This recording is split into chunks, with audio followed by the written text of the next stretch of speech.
नमस्कार दोस्तों, वैदिक धर्मस्य संस्थापना अध्याय में आपका स्वागत है। आज हम आपको श्री गर्भ गीता श्री कृष्ण अर्जुन संवाद को सुनाएंगे।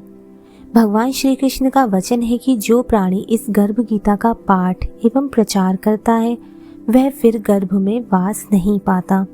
अर्जुन उवाच, हे श्री कृष्ण, ये प्राणी जो गर्भ में आता है सो किस दोष के कारण आता है? जब यह मान्यता जन्मता है तब इसको जरा अधिक रोग लगते हैं, तरह तरह के दुख भोगता है, बुढ़ापे के कष्ट सहता है, फिर इसकी मृत्यु होती है। हे स्वामी, वह कौन से कर्म हैं जिनके करने से प्राणी जन्म मरण के बंधन से छूट सके? श्री कृष्ण उवाच, हे अर्जुन, ये जो मनुष्य है सो अंधा व मूर्ख है, जो संसार के साथ प्रीति करता है। ये पदार्थ मैंने पाया है और पाऊंगा, ऐसी चिंता इस प्राणी के मन से उतरती नहीं। आठों पहर माया को ही मांगता है, इसीलिए बारंबार जन्मता व मरता है और गर्भ वास के दुख पाता है। अर्जुन उवाच, हे श्री कृष्ण, यह मन मदमस्त हाथी की तरह है और तृष्णा इसकी शक्ति है। यह मन काम, क्रोध, लोभ, मोह और अहंकार के वश में है तथा इन पांचों में अहंकार सबसे बली है। सो कौन से यत्न है जिससे इसे हम वश में कर सकें? श्री कृष्ण उवाच, हे अर्जुन, यह मन निश्चय ही हाथी की तरह है, तृष्णा इसकी शक्ति है। मन इन पांचों के वश में है, अहंकार इनमें श्रेष्ठ है। हे अर्जुन, जैसे हाथी अंकुश से वश में होता है वैसे ही मन रूपी हाथी को वश में करने को ज्ञान रूपी अंकुश है। अहंकार करने से यह जीवन नरक में पड़ता है। अर्जुन उवाच, हे श्री कृष्ण, कुछ तुम्हारे नाम के लिए वैरागी हुए वन खंडों में फिरते हैं, कुछ धर्म करते हैं। इस विषय में कैसे मालूम पड़े कि जो वैष्णव है वे कौन है? श्री कृष्ण उवाच, हे अर्जुन, जो मेरे नाम के लिए वनों में फिरते हैं वे सन्यासी कहलाते हैं। जो सिर पर जटा बांधते हैं तथा भस्म लगाते हैं उनमें भक्ति नहीं, क्योंकि वे अहंकार से ग्रसित हैं। इनको मेरा दर्शन दुर्लभ है। अर्जुन उवाच, हे श्री कृष्ण, वह कौन सा पाप है जिससे स्त्री मर जाती है? वह कौन सा पाप है जिससे पुत्र मर जाते हैं? और व्यक्ति नपुंसक किस पाप से होता है? श्री कृष्ण उवाच, हे अर्जुन, जो किसी से कर्ज लेता है और देता नहीं, इस पाप से उसकी स्त्री मर जाती है। और जो किसी की अमानत को नहीं लौटाते उनके पुत्र मरते हैं। जो किसी का कार्य करने का वचन देकर भी उसका कार्य नहीं करते, इस पाप से वे नपुंसक हो जाते हैं। ये सब बड़े पाप हैं। अर्जुन उवाच, हे श्री कृष्ण, किस पाप से मनुष्य रोगी रहता है? किस पाप से गधे का जन्म पाता है? स्त्री का जन्म तथा टट्टू का जन्म किस पाप से होता है? श्री कृष्ण उवाच, हे अर्जुन, जो मनुष्य कन्या दान करते हैं और इस दान का मूल्य लेते हैं वे मनुष्य सदा रोगी रहते हैं। जो विषय विकार के वास्ते मदिरा पान करते हैं वे टट्टू का जन्म पाते हैं। जो झूठी गवाही दे वो स्त्री का जन्म पाते हैं। जो रसोई बनाकर पहले आप खा लें और पीछे परमेश्वर को अर्थ दान करते हैं वे बिल्ली का जन्म पाते हैं। जो मनुष्य अपनी झूठी वस्तु दान करते हैं वे स्त्री का जन्म पाते हैं जो दासी बनती है।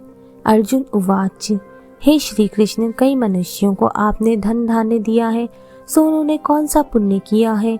और कई मनुष्यों को आपने हाथी घोड़े रथ दिए हैं सो उन्होंने कौन सा पुण्य किया है?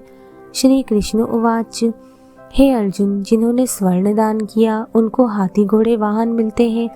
जो परमेश्वर के निमित्त कन्या दान करते हैं तो समृद्ध पुरुष का जन्म पाते हैं। अर्जुन उवाच, हे भगवान, जिन पुरुष की सुंदर देह है उन्होंने कौन सा पुण्य किया? किसके घर की संतति है? कोई विद्वान है, उन्होंने कौन सा पुण्य किया? श्री कृष्ण उवाच, हे अर्जुन, जिन्होंने अन्न दान किया है उनका स्वरूप सुंदर है। जिन्होंने विद्या दान किया है वे विद्वान हैं। जिन्होंने संतों की सेवा की है वे पुत्रवान होते हैं। अर्जुन उवाच, हे श्री कृष्ण, किसी को धन से प्रीति, कोई स्त्रियों से प्रीति करते हैं, इसका क्या कारण है? श्री कृष्ण उवाच, हे अर्जुन, यह अज्ञान है, क्योंकि धन, स्त्री आदि सब नाश रूप है, किंतु मेरी भक्ति का नाश नहीं है। अर्जुन उवाच, हे श्री कृष्ण, राजपाट किस धर्म कर्म से मिलता है? विद्या कौन से कर्म से मिलती है? श्री कृष्ण उवाच, हे अर्जुन, जो जीव श्री काशी जी में निष्काम भक्ति से तप करते हैं तथा वहाँ देह त्यागते हैं सो राजा होते हैं। जो गुरु सेवा करते हैं सो विद्वान होता है। श्री कृष्ण अर्जुन उवाच, हे भगवान, किसी को धन अचानक बिना परिश्रम किए मिलता है, कोई सारी उम्र रोग रहित होते हैं, सो उन्होंने कौन से पुण्य किए हैं? श्री कृष्ण उवाच, हे अर्जुन, जिन्होंने गुप्त दान किया है उनको धन अनायास ही मिलता है। जिन्होंने परमेश्वर का कार्य और पराया कार्य संवारा है वे रोग रहित होते हैं। अर्जुन उवाच, हे श्री कृष्ण, किस पाप से अम्लीय होते हैं, किस पाप से मनुष्य कुष्ठी होता है? श्री कृष्ण उवाच, हे अर्जुन, जो अपने गुरु की स्त्री से रमण करते हैं सो अम्लीय होते हैं। जो गुरु से विद्या पढ़कर मुकर जाते हैं सो गूंगे होते हैं। जिन्होंने कुकर्म किया हो वे कुष्ठी होते हैं। अर्जुन उवाच, हे श्री कृष्ण, किसी की देह में रक्त का विकार होता है सो किस पाप से होता है? कोई दरिद्री होते हैं, किसी की खंड आयु होती है, कोई अंधे होते हैं, पंगुल होते हैं, सो किस पाप से होते हैं? कुछ स्त्रियां बाल विधवा होती हैं तो किस पाप से होती हैं? श्री कृष्ण उवाच, हे अर्जुन, जो सदा क्रोधवान रहते हैं उनको रक्त का विकार होता है। जो आलस्य में डूबे रहते हैं वे दरिद्री होते हैं। जो कुकर्मी ब्राह्मण को दान देते हैं उनकी खंड आयु होती है। जो प्राणी स्त्री को नंगी देखता है या गुरु की स्त्री पर कुदृष्टि रखता है, जिसने गौ व ब्राह्मण को लात मारी है सो अंधा व पंगुल होता है। जो स्त्री अपने पति को छोड़कर पराये पुरुषों के संग करती है सो बाल विधवा होती है।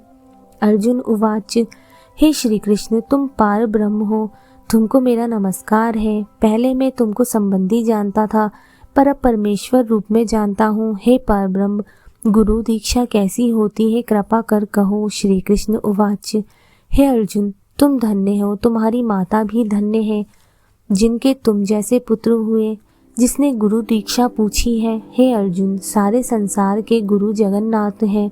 विद्या का गुरु काशी, चारों वर्णों का गुरु ब्राह्मण, ब्राह्मण का गुरु सन्यासी है। सन्यासी उसको कहते हैं जिसने सबको त्याग कर मेरी भक्ति में मन लगाया, सो वह ब्राह्मण जगत गुरु है। हे अर्जुन, यह बात ध्यान देकर सुनने की है। गुरु कैसा हो? जिसने सब इंद्रियां जीती हो, जो मोह रहित हो, ऐसा गुरु जो परमेश्वर के जानने वाला हो।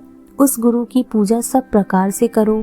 हे अर्जुन, जो गुरु का भक्त है सो मेरा भक्त है। जो प्राणी गुरु सन्मुख होकर मेरा भजन करते हैं उनका भजन करना सफल है। जो प्राणी गुरु के विमुख हैं उनको 7 ग्राम मारे का पाप है। गुरु से विमुख प्राणी का दर्शन करना योग्य नहीं। जो गृहस्थ गुरु से विमुख हो वह चांडाल के समान है। जिस जिस जगह मदिरा का भांड हो उस जगह जो गंगा जल है वह भी अपवित्र होता है। इसी तरह गुरु से विमुख का भजन भी अपवित्र होता है। उसके हाथ का देवता भी नहीं लेते। उसके सभी कर्म निष्फल हैं। कुकर, सूकर, गंधर्व, काक, इन सब योनियों से सर्प की बड़ी खोटी योनि है। इन सबसे भी वह मनुष्य खोटा है जो गुरु नहीं करता। गुरु बिना गति नहीं होती, वह अवश्य नरक को जावेगा। गुरु दीक्षा बिना प्राणी के सब कर्म निष्फल होते हैं। हे अर्जुन, जैसे चारों वर्णों को मेरी भक्ति करना योग्य है, तैसे गुरु की भक्ति और सेवा करना योग्य है। जैसे सब नदियों में गंगा श्रेष्ठ है, जैसे सब व्रतों में एकादशी का व्रत श्रेष्ठ है, वैसे ही है अर्जुन, सभी सेवाओं में गुरु सेवा उत्तम है। गुरु दीक्षा बिना प्राणी पशु योनि पाता है। वह धर्म करता हुआ भी पशु योनि में फल भोगता है। अर्जुन उवाच, हे श्री कृष्ण, गुरु दीक्षा क्या है? श्री कृष्ण उवाच, हे अर्जुन, धन्य जन्म तेरा है जिसने यह प्रश्न किया है। गुरु और दीक्षा 2 अक्षर हैं। हरि नाम इन अक्षरों का गुरु कहलाता है। इन चारों वर्णों को जपना श्रेष्ठ है। हे अर्जुन, जो गुरु की सेवा करता है वह मेरी सेवा करता है। मेरी उस पर प्रसन्नता है, वह 84 योनियों से छूट जावेगा, जन्म मरण से रहित नरक नहीं भोगेगा। जो प्राणी गुरु की सेवा नहीं करता सो 3.5 करोड़ वर्ष तक नरक भोगता है। जो गुरु की सेवा करता है उसको कोई अश्वमेध के पुण्य का फल प्राप्त होता है। हे अर्जुन, हमारे तुम्हारे संवाद को जो प्राणी पढ़ेंगे, सुनेंगे और सुनावेंगे सो गर्भवास के दुख से बचेंगे, उनकी 84 योनि कट जाएगी। इस कारण इस पाठ का नाम गर्भ गीता है। इसे श्री कृष्ण महाराज के मुख से अर्जुन ने श्रवण किया है। गुरु दीक्षा लेना उत्तम कर्म है। उसका फल यह है कि नरक एवं 84 योनियों से जीव बचा रहता है। इससे भगवान प्रसन्न होते हैं। इति श्री गर्भ गीता। यदि आपको हमारे द्वारा बनाए गए ये वीडियो पसंद आता है तो हमारे वीडियो को लाइक कीजिए, शेयर कीजिए एंड हमारे चैनल को सब्सक्राइब कीजिए। जय श्री राधे कृष्ण।